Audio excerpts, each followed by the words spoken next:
Hola compañeros, yo soy Hernández Cabrera y Fernanda, soy R2 de la especialidad de Medicina Familiar y el día de hoy les hablaremos de trastornos del ritmo, continuando con nuestro temario de urgencias. Pero antes de hablar de los trastornos del ritmo como tal, me gustaría comentarles un poquito acerca del ritmo normal o también el ritmo sinusal. Hay que recordar que es un ritmo que tiene una frecuencia cardíaca de 60 a 100 latidos por minuto, que tiene ondas P positivas en las derivaciones D1, D2 y ABF, y ondas P negativas en ABR, QRS precedido por una onda P. Tiene un intervalo PR constante que va a medir de punto 12 a punto 20 y intervalos RR equidistantes. Todos estos son criterios de un ritmo sinusal. Si no contamos con alguno de ellos, no hablaríamos de un ritmo sinusal, sino de una arritmia. Y las arritmias nosotros los vamos a clasificar de acuerdo a su frecuencia cardíaca. Si son de una frecuencia cardíaca mayor a 100, hablaríamos de una taquiarritmia. Si es de una frecuencia cardíaca menor a 60, hablaríamos de una bradiarritmia. Con el trazo electrocardiográfico o de un monitor es un ritmo sinusal, tiene una frecuencia constante, tiene 70 de frecuencia cardíaca, tiene ondas positivas. Bueno, no podemos ver la onda negativa, pero pues vemos que es un intervalo PR constante y un intervalo RR equidistante. Vamos a empezar con lo que serían las bradiarritmias. Se van a generar por un fallo en la generación de un impulso. Si este se interrumpe o se bloquea a nivel del nodo auriculoventricular, el nodo sinusal, perdónenme, hablaríamos de un bloqueo sinusal. Si se interrumpe al nivel del nódulo auriculoventricular, hablaríamos de un bloqueo auriculoventricular. Estos bloqueos se van a dividir en tres, de primero, segundo y tercer grado, y los de segundo grado a su vez se van a dividir en un MOVITS 1 o MOVITS 2. Si se bloquea más abajo, hablaríamos de un bloqueo de rama izquierda o de rama derecha. Recuerden que la rama izquierda tiene dos hemirramas, una hemirrama anterior y una hemirrama posterior. Si se bloquean alguno de estos, hablaríamos de un hemibloqueo. Aquí también les puse unas estructuras y la frecuencia cardíaca que tienen. Por ejemplo, el nodo sinusal ya dijimos que tiene una frecuencia de 60 a 100 latidos por minuto. El nodo auriculoventricular tiene una frecuencia de 40 a 60. El haz de His de 20 a 40 latidos por minuto. Y las fibras de Purkinje van a ser menor a 20, por lo que si tenemos una bradiarritmia que tiene 50 latidos por minuto, pues no diríamos que es del nodo sinusal, ¿verdad? Bueno, vamos a empezar a hablar de las bradiarritmias y empezaremos con lo que sería una bradicardia sinusal, posteriormente un bloqueo sinusal, los bloqueos auriculoventriculares, los bloqueos de rama y después seguiríamos con las taquiarritmias. En cuanto a las bradicardias sinusal, vamos a decir que va a tener o va a cumplir con todos los criterios de un ritmo sinusal, a excepción de una frecuencia cardíaca menor a 60. Eso puede ser lo que la va a caracterizar. Todo lo demás, como podemos ver, cumple con los criterios. Tenemos una onda P positiva en D1, D2 y ABF, onda P negativa en ABR, QRS precedido de una onda P, un intervalo PR constante y una R equidistante. Y aquí les pongo igual lo del monitor, tiene una frecuencia cardíaca de 38, ondas P positivas, sus complejos RR son equidistantes y todo QRS es precedido por una onda P, lo único que tenemos es una frecuencia baja, entonces estamos hablando de una bradicardia sinusal. Cuando hablamos de los bloqueos sinusales, aquí hay una ausencia de latidos donde debería haber uno, ya que se bloquea el nodo y no hay una despolarización auricular. Entonces, si no tenemos una despolarización auricular, menos vamos a tener una ventricular, entonces no tenemos una onda P, ni un complejo QRS, y mucho menos una onda T. Esta puede deberse a un problema de la generación del impulso en el nodo sinusal o un fallo en la conducción del impulso de la aurícula. Pero es importante que como es el nodo sinusal el que se bloqueó, o sea, ese sigue siendo como el marcapasos, pero está bloqueado, entonces va a preservar un orden. Si nosotros miramos o nos tomamos la molestia de medir la distancia de P a P, vamos a decir que es la misma en todos. Y ya como vemos, hay una ausencia de latido, pero después cuando tenemos un latido efectivo, la distancia es la misma. Entonces hablamos de un bloqueo sinusal y la pausa de 3 o más van a justificar la implantación de un marcapasos en pacientes que tengan sintomatología. Hablando de los bloqueos auriculoventriculares, estos vamos a decir que ocurren cuando un impulso auricular no logra la estimulación ventricular o cuando los impulsos auriculares son conducidos con retraso. Estos, como ya les había dicho, se van a dividir en bloqueos AB de primero, segundo y tercer grado. Ahorita vamos a hablar del primero. En el bloqueo auriculoventricular del primer grado va a haber una prolongación anormal del intervalo PR. Acuérdense que lo normal de un PR es de 0.12 a 0.20, pero este va a estar mayor a 6 cuadritos. Vamos a tener una P que va a ser regular, va a ser seguida de un QRS, una frecuencia cardíaca que usualmente va a ser menor a 100 latidos por minuto, y el QRS va a tener la misma forma. Aquí lo que pasa es que aumenta el retraso en el impulso para dar origen al PR. Normalmente recordemos que sí va a haber un retraso, es normal, pero aquí este retraso va a ser todavía mayor. Este bloqueo auriculoventricular lo podemos encontrar en adultos mayores de 70 años. No es común en jóvenes, es mayormente en paciente adulto por procesos degenerativos del proceso del sistema de conducción, principalmente en pacientes diabéticos o hipertensos. Y aquí les puse como tal un bloqueo. Ya vieron, hay una prolongación del PR. Toda prolongación mayor a 0.20, bloqueo AB de primer grado. Y como les había dicho al comienzo, vamos a ver los bloqueos auriculoventriculares de segundo grado se van a dividir en dos, Movitz 1 o Weckenbach y tipo 2. Primero vamos a hablar de los del tipo 1. En el tipo 1 vamos a tener un intervalo PR que se va alargando progresivamente. Se va alargando hasta que tenemos una onda P solita que no conduce. Aquí no hay una despolarización ventricular. Vamos a encontrar un ritmo irregular porque vamos a tener ondas P solitas, una frecuencia usualmente menor a 100 latidos por minuto, un QRS normal o ancho y P regulares. Algunas preceden a un QRS y a otras no. Este proceso es, digamos, que común en adultos mayores porque se debe a cambios degenerativos o también a fibrosis, trastornos infiltrativos, sarcoidosis, mixedema. Y endocarditis es menos común en pacientes jóvenes, igual, o sanos. Y aquí les puse el trazo electrocardiográfico, ¿ya vieron cómo se va alargando hasta que tenemos una P solita que no conduce? Dependiendo las pausas y las que sí conduzcan, puede tener una relación 2:1, 3:1, etc. Y en el bloqueo AB de segundo grado, Movitz 2, vamos a tener que el PR va a ser constante, va a estar constante, pero de repente se bloquea. Tenemos una P sola, entonces tenemos uno constante, se bloquea, luego constante y se bloquea. No tenemos como tal ese de que se va perdiendo. El ritmo va a ser irregular, la frecuencia va a ser menor a 100 latidos por minuto y un QRS va a ser normal o ancho y las P's van a ser regulares e igual algunas van a proceder a un complejo QRS y otras no. Igual aquí tenemos el trazo.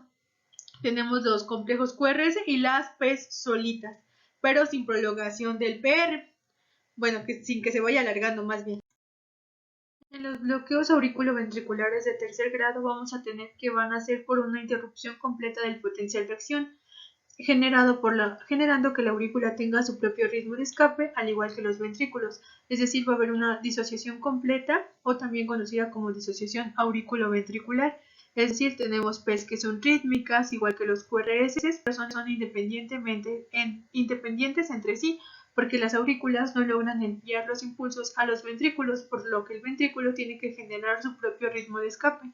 Si este ritmo se genera a nivel de la unión auriculoventricular, hablaríamos de un bloqueo auriculoventricular de tercer grado de tipo nodal, y esto se traduce como QRS estrechos porque siguen la vía normal o la vía rápida. Y cuando son infranodales, los impulsos se generan en los ventrículos, por lo que la despolarización tarda un poquito más y los QRS están ensanchados. No les comenté hace ratito, pero en los bloqueos de primer grado son prácticamente normales en adultos mayores de 70 años, ya que se debe a procesos degenerativos de las vías de conducción. Es raro que se encuentren en pacientes jóvenes. Y los de segundo y tercer grado se pueden deber a trastornos infiltrativos como sarcoidosis, mixedemas, recambios valvulares, bloqueadores de los canales de calcio, endocarditis y entre otros. Y el cuadro clínico que nos van a dar pues van a ser igual datos de bajo gasto. Y aquí está igual la representación electrocardiográfica. Ya vieron que lo de los QRS, las P's que van solitas. ¿Y ustedes cómo lo ven? ¿Por el QRS está ancho o es angosto? ¿De qué tipo será? ¿Nodal o infranodal? Los bloqueos de rama son trastornos de la conducción a nivel de los ventrículos. El impulso pasa por el nodo sinusal, se transmite por las aurículas, llega al nodo auriculoventricular, pero ya de ahí no se transmite porque una de las ramas están bloqueadas. Van a tener características comunes, como por ejemplo un QRS ensanchado, que va a ser mayor a .12 porque como una de las ramas está alterada, pues tienen que buscar una vía alternativa. Tienen una alteración en la configuración del QRS, la señal eléctrica influye por una vía diferente y anómala a través de los ventrículos, lo que se convierte en un complejo QRS distinto y también tienen una inversión de la onda T. Cuando tenemos un bloqueo de rama derecha, el ventrículo se tiene que activar por una vía accesoria y tiene que pasar por el tabique interventricular para llegar al ventrículo derecho, por lo que la conducción va con retraso. Y esto nos da un QRS ancho. Y si lo viéramos en el electrocardiograma, veríamos que en las derivaciones anteriores tendríamos el patrón RS minúscula, R mayúscula, y en las derivaciones laterales veríamos el R minúscula, S y R mayúscula, o la S empastada. Aquí es donde vemos nosotros el patrón en M o las famosas orejas de conejo. Este se da principalmente o se puede presentar en enfermedades obstructivas crónicas, como el cor pulmonare, enfermedades del sistema de conducción. Y, por ejemplo, en el bloqueo de rama izquierda, este es un poquito más común. El impulso viaja de manera más rápida por la vía derecha y esto nos da la fusión del QS y la R mellada que vemos en las derivaciones laterales y el patrón R minúscula, S mayúscula. Y este lo podemos encontrar en tromboembolismo pulmonar, insuficiencia cardíaca congestiva, miocarditis o pericarditis aguda. Las taquiarritmias se generan cuando hay un aumento del automatismo cardíaco, ya sea por impulsos ectópicos, vías accesorias o aumento del automatismo, que nos genere un aumento de la frecuencia cardíaca, ya sea de los las aurículas, ventrículos o ambos. Se dividen en supraventriculares o ventriculares. Las supraventriculares se originan como resultado de la formación de impulsos que pueden generar prácticamente en cualquier parte del tejido de conducción, principalmente en estructuras situadas por encima de la bifurcación de las de His. Y como sigue en la vía normal, pues tenemos un QRS normal porque no se demora el impulso. En las taquiarritmias ventriculares se produce cuando las señales eléctricas en sus ventrículos se desorganizan, sobrecargando la frecuencia y el ritmo normal en el corazón. Su potencial se demora más porque no sigue el eje normal y nos da un QRS amplio. También se pueden dividir en si son regulares o irregulares. Dentro de las taquicardias irregulares tenemos la taquicardia auricular multifocal.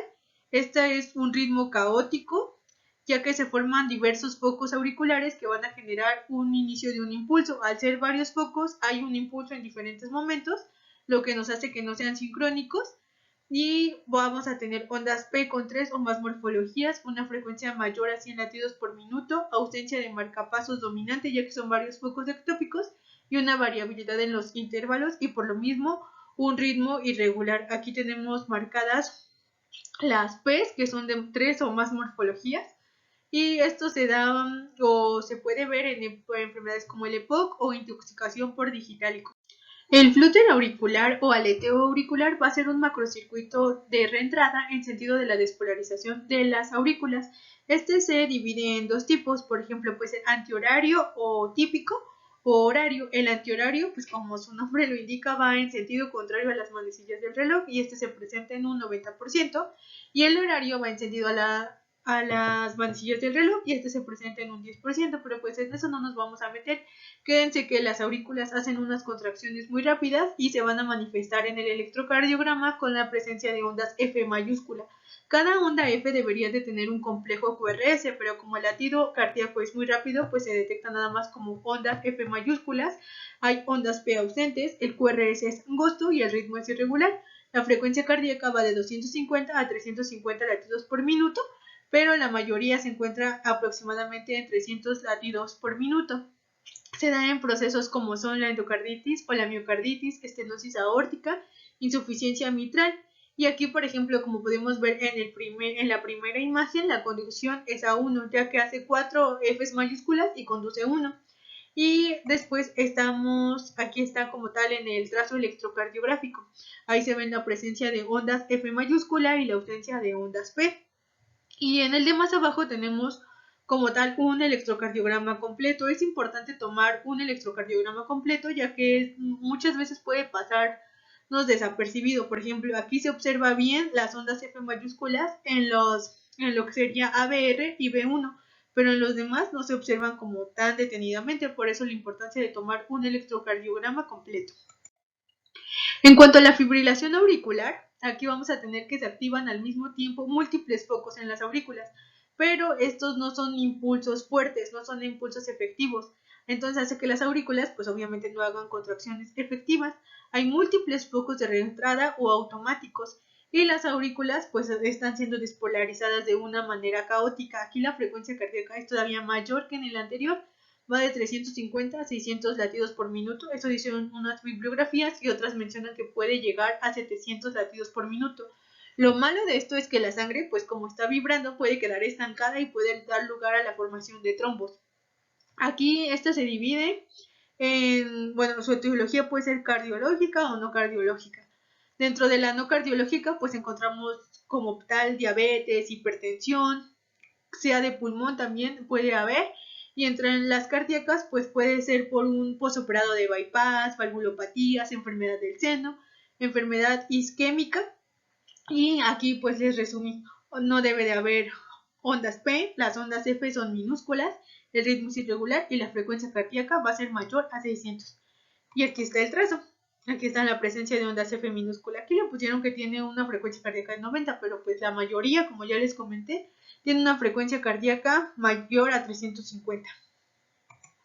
En la taquicardia supraventricular, esta va a consistir en un ritmo rápido y regular. Bueno, ahora vamos a hablar de las taquicardias regulares, como ya se dieron cuenta.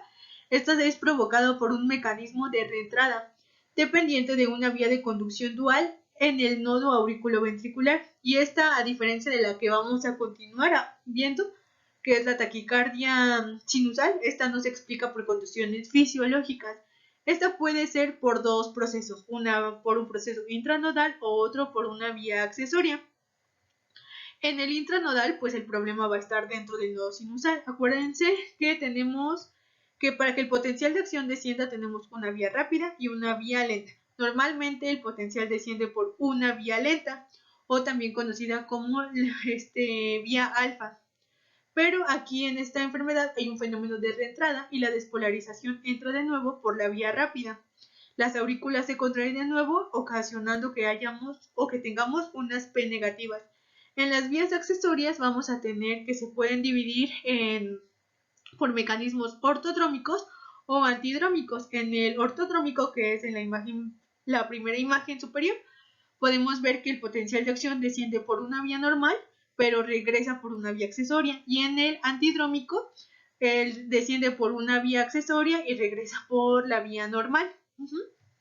Esto se caracteriza por tener ondas P alteradas, un ritmo regular, una frecuencia que va de 170 a 230 latidos por minuto, un QRS estrecho y pues nos explica por condiciones fisiológicas. Y aquí vemos la imagen de una taquicardia supraventricular, su frecuencia mayor a 176, ondas P alteradas, su ritmo va a ser regular, pero está aumentado y el QRS por la velocidad en la que va a ser estrecho. Y por último vamos a tener a la taquicardia sinusal. La taquicardia sinusal va a ser una arritmia que se caracteriza por un aumento de la frecuencia cardíaca. Esta puede ser por esfuerzo, ejercicio, situaciones de angustia. Y al igual que la bradicardia, cumple con todos los criterios de un ritmo sinusal, a excepción de la frecuencia cardíaca. Y aquí lo tenemos, una frecuencia cardíaca mayor a 100, ya es taquicardia y aparte cumple con los criterios de taquicardia sinusal. Tiene ondas P, ritmo regular, frecuencia mayor a 100 y todas las P son seguidas por un complejo QRS. Aquí, pues el nodo sinusal sigue siendo el marcapasos del corazón. Dentro de las taquicardias ventriculares tenemos a la extrasístole ventricular, la taquicardia ventricular y la fibrilación ventricular, pero la verdad de esas ya no hablaremos porque el tiempo es limitado que tenemos. Bueno, esto sería todo de trastornos de ritmo. A manera de conclusión podemos decir que todo lo que no cumpla con criterios de un ritmo sinusal es una arritmia y dependiendo de la frecuencia cardíaca que tenga podemos hablar de una taqui o una bradiarritmia, y si la seguimos estudiando pues inclusive le podemos poner su apellido. El tema que me tocó pues es un tema complejo, espero que poderme haber dado a entender, y si tienen alguna duda pues háganmelo saber para solucionarla, si no la sé lo buscaré en verdad. Y eso sería todo. En las bibliografías el primer enlace que tienen es uno que me mandó el doctor. Ahí aparecen las características de todos los trastornos del ritmo y también aparece un monitor cardíaco para que les sea un poquito más sencillo. Yo traté de ponerle los ritmos que encontré, la verdad no de todos, como me hubiera gustado ponerles uno de los bloqueos de rama, pero no me apareció, no lo pude encontrar, espero que me hayan entendido. Bueno, eso sería todo y muchas gracias.